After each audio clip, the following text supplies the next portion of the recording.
Carolina overnight. An emotional vigil near the victim's hometown. Family members of one survivor, Washington, D.C., expect the mother of 6 back home school after a trip to Mexico into a nightmare. Her mother borrowed CNN. Longtime friend.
Wooden shack.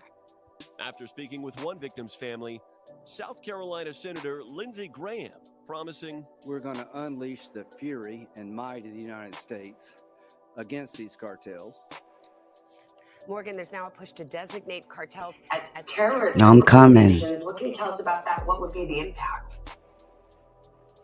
Yeah, Savannah, despite a growing number of lawmakers suggesting that, the White House has since responded and saying that putting that terrorist label on cartels would not give them significantly more authority than they already have. They mentioned sanctions specifically targeting individuals and whole cartel groups as being effective and something that they have at their disposal. In the meantime, we know that a high-level delegation from Washington was already in Mexico to discuss the ongoing fentanyl crisis when this took place. And that topic of conversation will no doubt shift to this kidnapping later today. Savannah. All right, Morgan Chesky, thank you. Hey, thanks for watching. Don't miss the Today Show every week. Hey guys, what's up? Good morning, good afternoon, good evening, depending on where you are across the world. Shout out to Astro Kid in the chat. Yes, yes, you knew I was coming. You knew I was coming on this story. We're gonna add the Crime and Investigations channel in on this as well. This story is getting crazier by the hour. By the hour. There's been a lot going on, especially in Mexico. We've had the whole Shanquella Robinson case that has been at our forefront, in our minds, and then this kidnapping. Murder, these murders, this kidnapping / murder. Now, the 5th person that did not end up managing to make this trip should count her blessings. Honestly, let me tell you, there's a lot more to this story. What the hell is these 3 men? I mean, usually one man isn't really, it's hard to get one man to go with you to get a BBL surgery, but 3? No. Listen, the only reason I even talk about it is because, listen, they are gone. They are dead and gone. And this is happening every day. All right. There's a lot of people that think they can leave America and they go down and they fool around with these cartels. Listen. I live in Texas. It's not uncommon for me. Listen, every Mexican person that I look at, I'm always weary that they're cartel. Always. And I live in Texas. All right. The cartel is everywhere. It's all up and through here. And it's very likely that they went down to make some business. But what's really becoming clear here is that there is some form of mistaken identity that happened here. Okay. So there was some form of mistaken identity that happened here. And the cartel has, and they rarely do this, all right? They rarely do this. I'm talking about the Gulf Cartel. They have apologized. They have apologized for this abduction of these Americans. And they're saying, listen, this was a case of mistaken identity, all right? 4 of them abducted. The entire carload of them abducted. It would have been 5 if that other young lady had made it across that border with them. But 2 of them were killed, right? And there's someone that's claiming to be from the Mexican Gulf drug cartel, that's allegedly responsible for this, saying that they will purportedly turn in its own members who were involved to authorities. There was a letter, and it was obtained by the Associated Press through a state law enforcement source. The Scorpions faction of the Gulf Cartel, allegedly responsible for abducting these Americans, apologized to the residents of Matamoros. The Mexican woman who died in the shooting, and the 4 Americans and their families. Drug cartels have been known to issue these sorts of communiques to not only intimidate their rivals, but to intimidate authorities. But also at times like these, they do public relations work to try to smooth over situations that could affect their business. Quote in the letter, "We have decided to turn over those who were directly involved and responsible in the events, who at all times acted under their own decision-making and lack of discipline." The letter goes on to say that these individuals had gone against the cartel's rules, which include respecting the life and well-being of the innocent.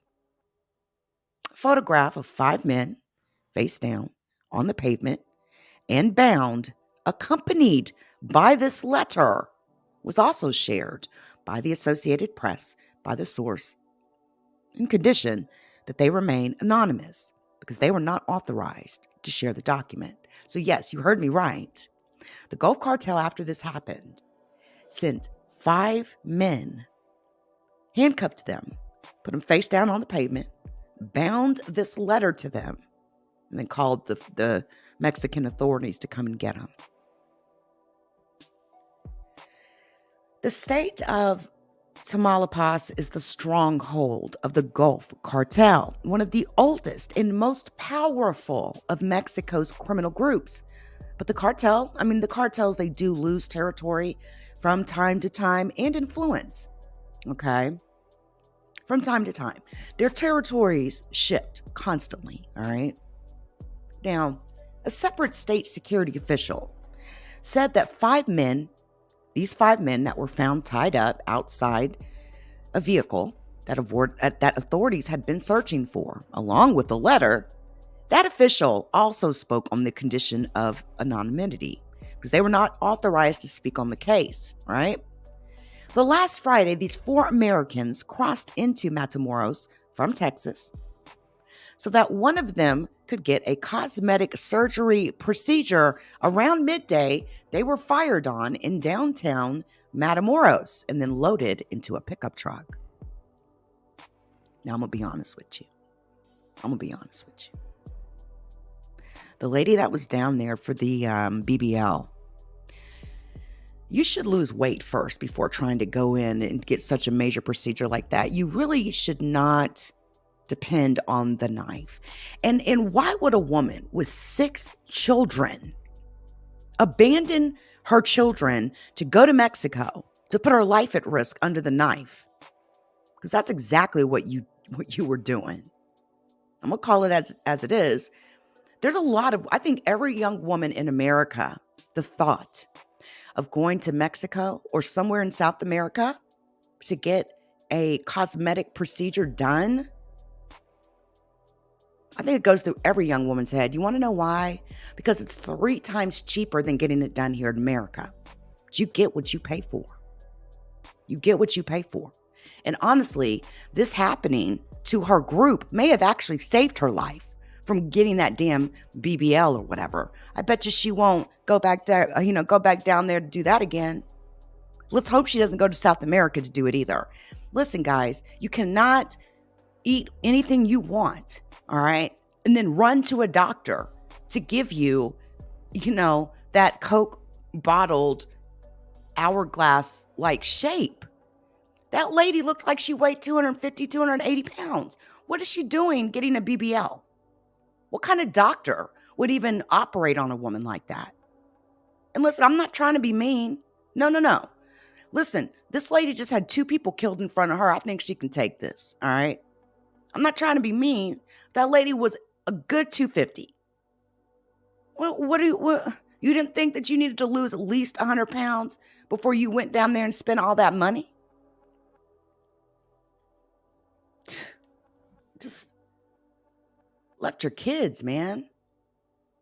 And people are zoning in on that because that's important. That's important. It's 6 kids. Do you know what you could have did with that money towards, those 6 kids? I can just tell by looking at her. Money doesn't really come by her that often, right? And also, I'm just thinking, it's tax time. Oh, it's tax time. Everybody's getting their taxes back. Listen, congratulations to those of you that even get tax returns. I haven't got a tax return in years. My goal is to try to avoid paying taxes. What's up with it, Humble J? But anyway.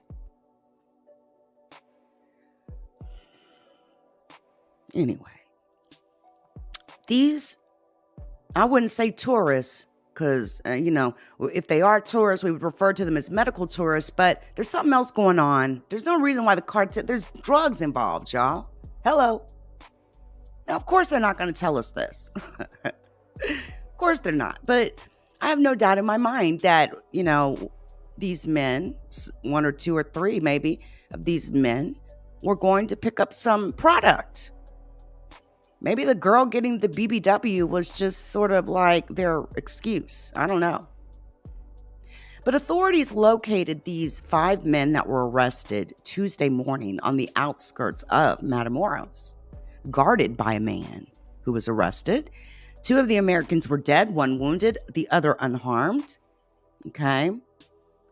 A woman who traveled to the Mexican border, we were just talking about with the 4 Americans, said that she warned police when the group didn't return on schedule. Her name's Cheryl Orange. She told the Associated Press via text that she was with Eric, Latavia, Zindel, and Shai. McGee was scheduled to have cosmetic surgery in the Mexican city of Matamoros last Friday. Now, the other 3 were meant to cross back into the United States and reconvene with Orange in Brownsville, Texas, which is about 15 minutes from where she had been dropped off. Brownsville's right there by the border. Lots of cartel in Brownsville. Lots of cartel in Dallas. Lots of cartel in San Antonio. It doesn't matter really where you go, right? It's cartel everywhere in Texas, every city, even the small towns, right? Hey, Jess, how you doing? Hey, Energy Master. Yeah, she could have died even with an amazing surgeon, all right? That's the thing. She could have died even with an amazing surgeon, but again, you got to justify the use of that money. You got 6 kids. If they need a new pair of shoes, if they need money for a trip at school, this woman has no reason to be in Mexico spending money on no BBL, okay? That's just pathetic. A lot of people die going across the border to get these cosmetic procedures.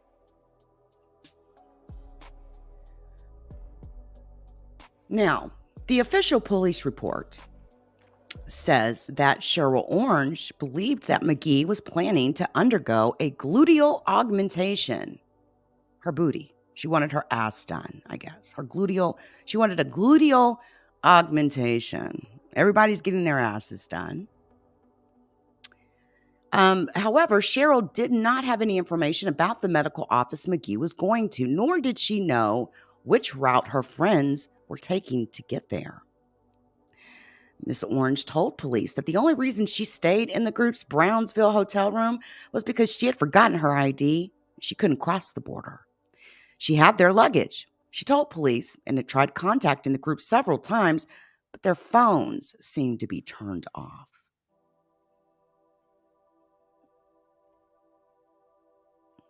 I've got a little video that I'd like to show you.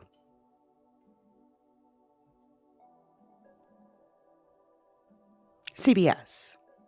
Williams was Let's shot go back. 3 times. The State Department is working with the Mexican government to bring home the bodies of 2 Americans abducted at gunpoint and killed just over the border in Mexico. 2 other Americans survived. CBS's Omar Villafranca spoke with a family member of one of them.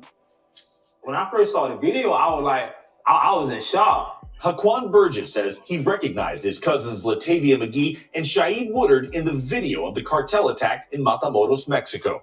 He says it wasn't the first time McGee had made the trip to Mexico for cosmetic work. The thought of her coming over here, did that worry you at all at any point? No, it didn't have worried me. You know, I'm thinking that everything should be okay. McGee, Woodard, and 2 close friends drove to Matamoros from South Carolina last week when they were attacked and kidnapped by Gulf Cartel gunmen. Shaid Woodard and Zindell Brown were killed. McGee and Eric Williams survived and were found at a stash house just outside the city yesterday. Listen, I'm sorry, but I'm going to pause it. And I just have to speak on this, all right? Because when I seen this image, I was like, is this lady serious? Is this lady serious? Killed. McGee and Eric. Is this lady serious? Is this lady for real?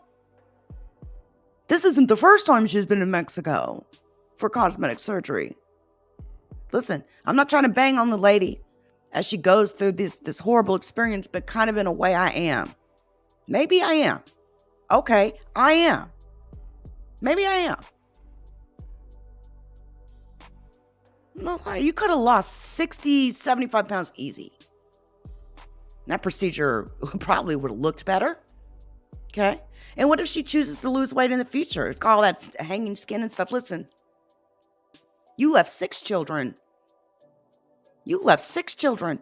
And y'all drove all the way from the Carolinas to Matamoros. Do you know how many days that took? That's a hell of a trip. One trip across the United States, if you're driving and you're, straight through, probably good 4 days. It took me 4 days to get from here to Washington State when I lived up there. Shout out to Washington State, right? It took a good 4 days, but we slept each night, right? Yeah. Matta, you drove all the way from the Carolinas. How old are her kids? Bad decision? Oh, yeah. Bad parenting decision? Absolutely. Absolutely.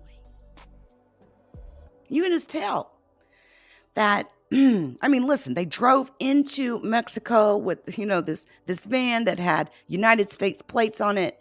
They were sitting ducks, and I just think it's very irresponsible for any woman that has 6 children to go down there and risk her life.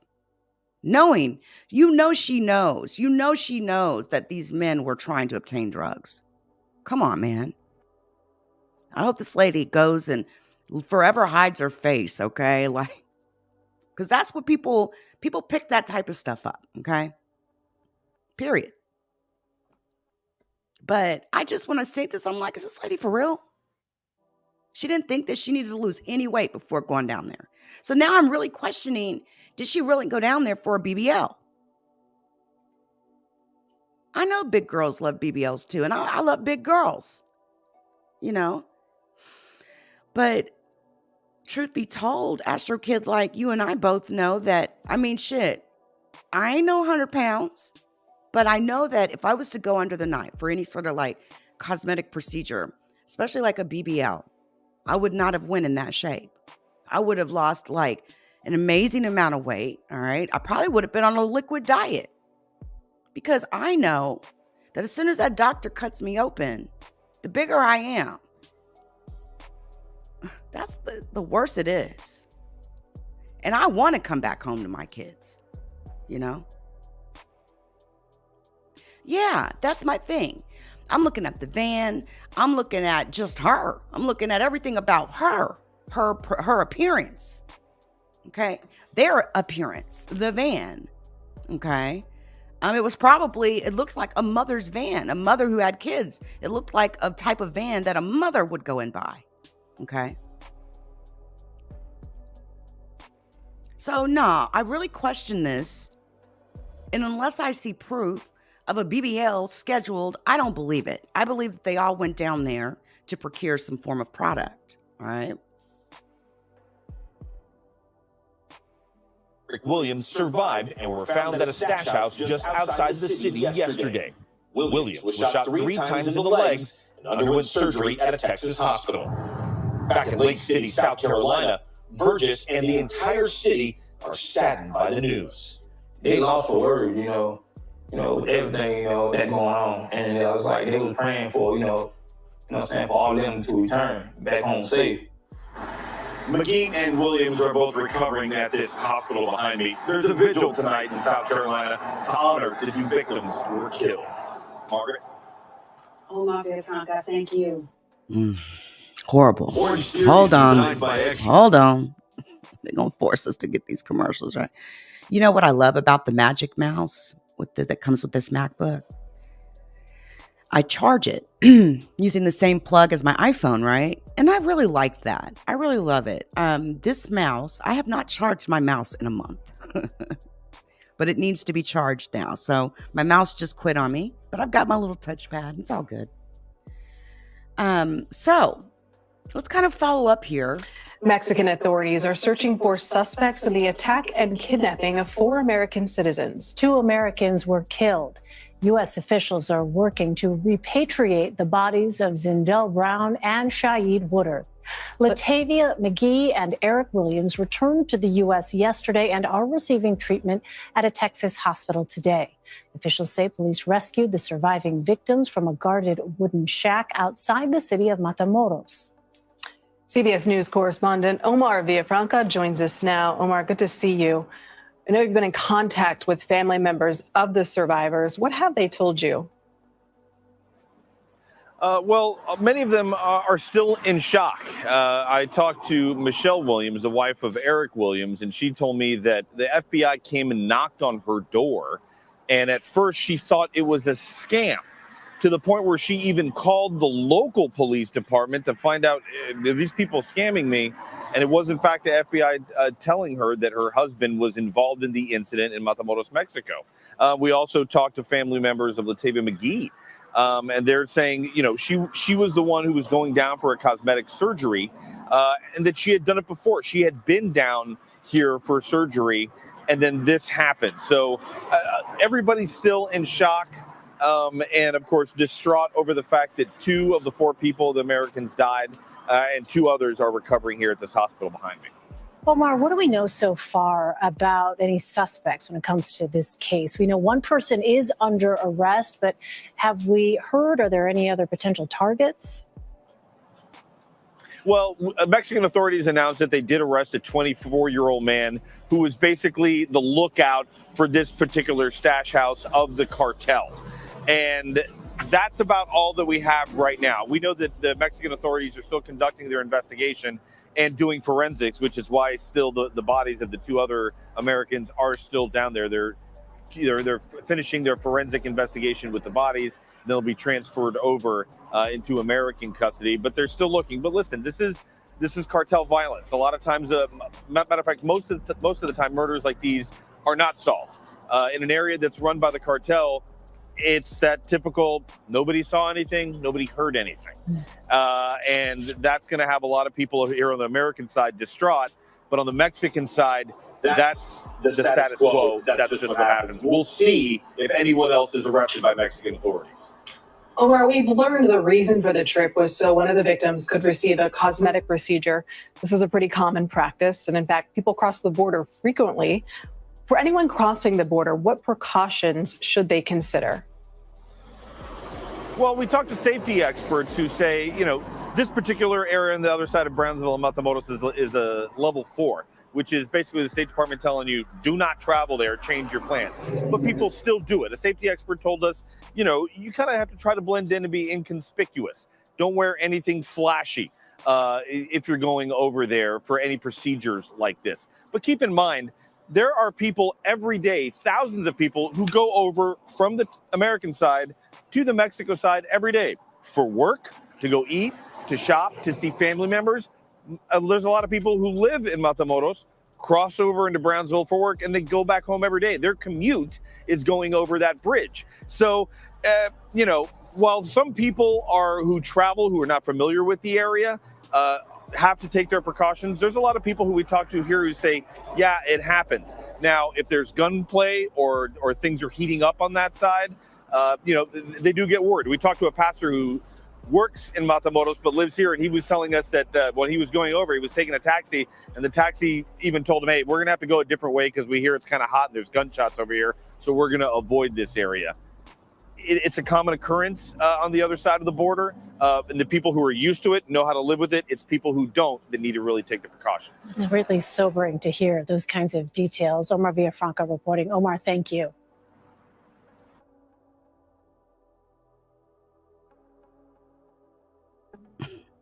I can't believe we're even after the Shanquella Robinson case, right?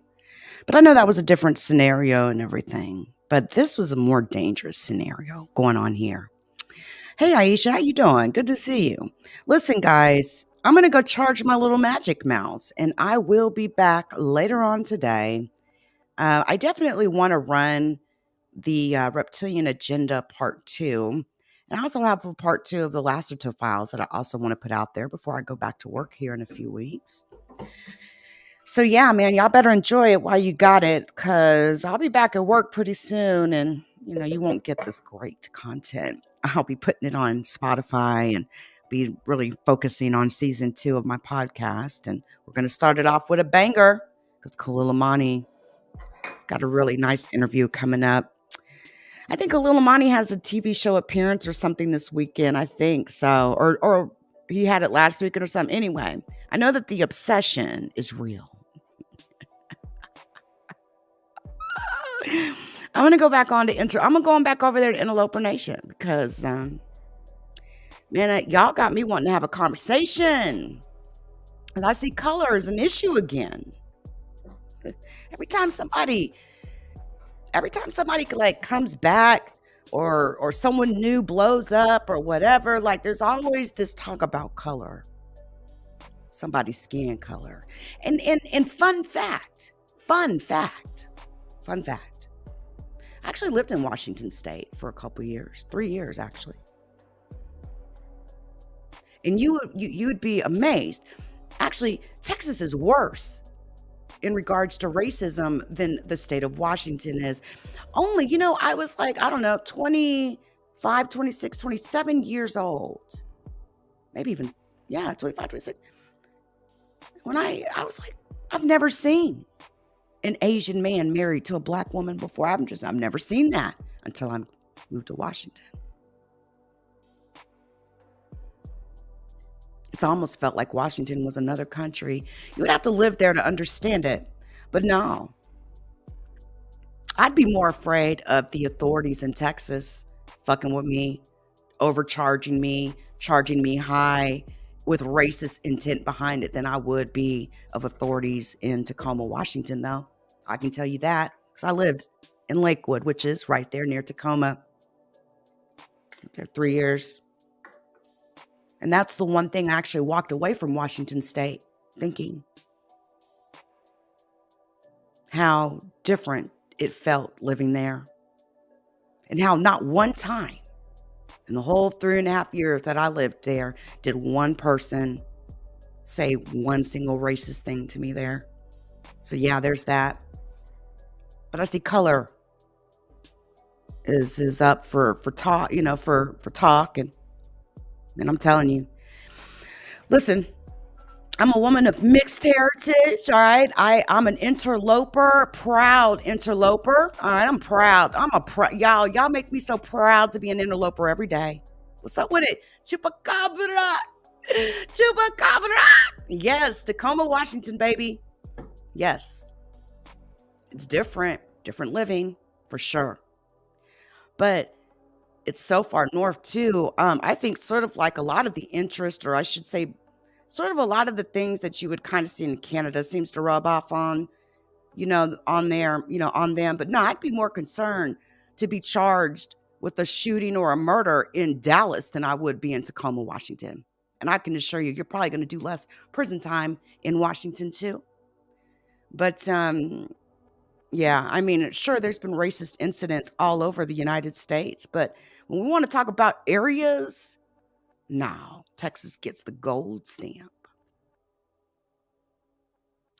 All right, y'all, I'm out. I'll be back on Interloper Nation and talk about this little race situation.